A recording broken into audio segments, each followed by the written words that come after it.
asalaamaaleykum mbokk yi tey nag ñi ngi fii ci Tiwaawan muy dëkk boo xam ne boo ko waxee rek xel dem ci jàng ak jàngale rawatina nag jàngum alxuraan bari na ñoo xam ne dañ daan takku ñëw ci dëkk bii ngir jàng ci alxuraan ak xam-xam loolu nag ba tey jógewu fi ndax sët yi dañoo ñëw jël la fi mag ñi bàyyi woon fas yéene koo suuxat ba tey gone yi di jàng alxuraan tey nag ñu dugg fii ci daara Serigne Mbaye Sy Abdou muy daara joo xam ne lu mat 700 xale ñi ngi fi di jàng alxuraanul karim ñenn ñi mokkal bañ leen di jàngal xam-xam waaye déglu leen gone gi ma fiy jël mokkal gu yéeme la mokkal alxuraanul karim waaye teg ci tamit ni mu koy jàngee daw yaram lool neex ci xol déglu leen xale bi ni muy jàngee macha allah. إلا تفعلوا تكن فتنة في الأرض وفساد كبير والذين آمنوا وهاجروا وجاهدوا في سبيل الله والذين آووا ونصروا أولئك هم المؤمنون حقا لهم مغفرة ورزق كريم والذين آمنوا من بعد وهاجروا وجاهدوا معكم فأولئك منكم وأولي الأرحام بعضهم أولياء ببعض في كتاب الله إن الله بكل شيء عليم. ما شاء الله شاء الله سبحان الله.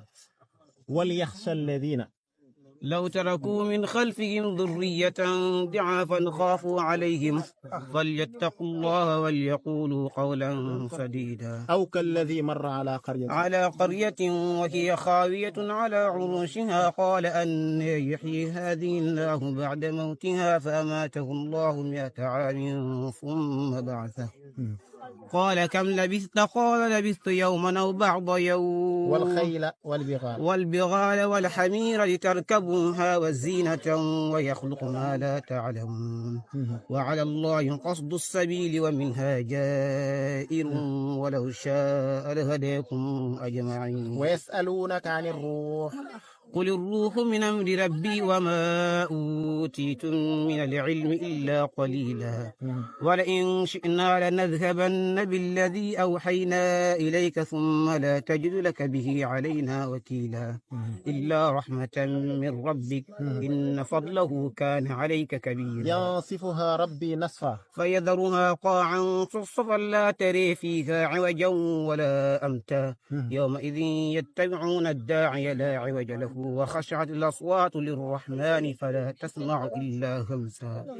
يومئذ لا تنفع الشفاعة إلا من أذن له الرحمن ورضي له قولا.